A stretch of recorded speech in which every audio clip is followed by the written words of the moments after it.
When I was 13, there was a night I will never forget. It was the night my little brother was born, and the night I felt more alone and terrified than I ever had before.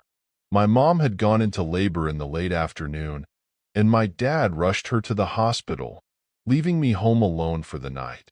He said he would call my aunt to come over the next morning, but until then, it was just me in our creaky old house. I figured I should sleep early, but first, I needed to have dinner. I heated up some leftovers, and the house was eerily quiet as I ate. Once I finished, I washed the dishes, double-checked that the doors were locked, and turned off the lights. By 8:30 p.m., I had finished cleaning up. Our house was small, with 3 bedrooms upstairs, one for me, one for my parents, and a storage room that my mom planned to turn into a nursery for my little brother. The only bathroom was inconveniently located downstairs, next to the kitchen. I often wished there was a bathroom upstairs so I wouldn't have to brave the dark house at night. At 8:40 p.m., I climbed the wooden stairs to my bedroom. The stairs creaked under my weight, the only sound in the house. I turned on the lamp on my bedside table and the TV for some company. 3 hours later, I dozed off with the TV still on. At 11:45 p.m., I woke up to silence. The movie had ended. I needed to use the bathroom, but I felt too lazy to go downstairs. I tried to ignore the urge, scrolling through channels to find something else to watch. But by 12:45 a.m., I couldn't hold it any longer. Reluctantly, I made my way downstairs. The house felt different at night, more oppressive. I turned on the lights as I made my way to the bathroom, the darkness pressing against the edges of the illuminated space.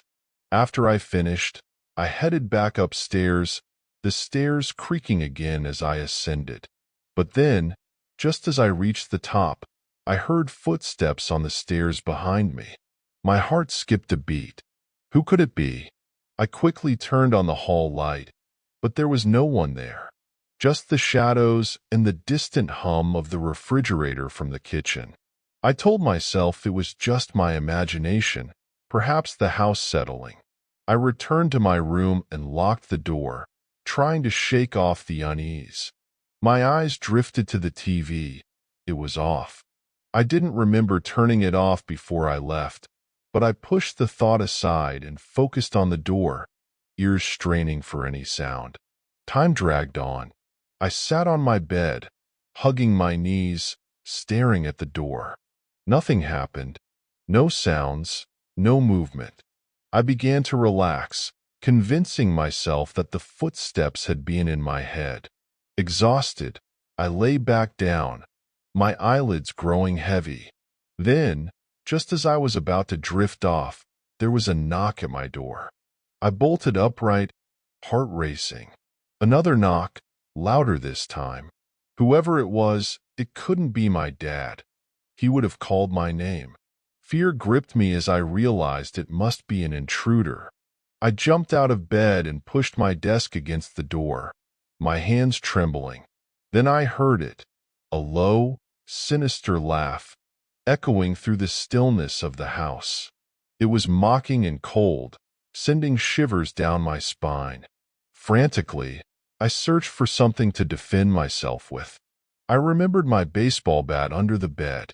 Dropping to my knees, I reached for it, fingers groping in the dark.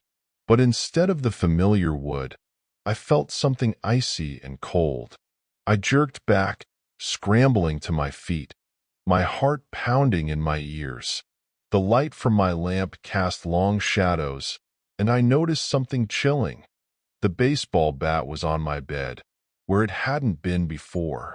Panic clawed at my chest. How had it moved? What was happening? Then, as if on cue, the laughter returned, this time coming from right outside the door. A shadow flickered beneath the gap at the bottom. I backed away, eyes wide, as the door handle began to turn. In a moment of clarity, I grabbed the baseball bat from the bed and braced myself, muscles tensed, ready to fight whatever was on the other side of that door. The handle stopped turning, and the laughter ceased. Silence enveloped the house once more. I waited, breathless, listening for any sign of movement. Minutes passed, then an hour. I didn't dare move, fear anchoring me in place. Eventually, exhaustion won out, and I slipped into a restless sleep, the bat clutched tightly in my hands. When morning came, sunlight streamed through the curtains, chasing away the shadows of the night. The house was quiet, and everything seemed normal, but I knew it wasn't a dream. The fear and the laughter were real as the bat in my hands and the creak of the stairs. I never told anyone about that night, not even when my parents came home with my new baby brother. But every now and then, when the house is quiet and I'm alone, I swear I can hear it, the creak of footsteps on the stairs and the whisper of a laugh echoing through the halls.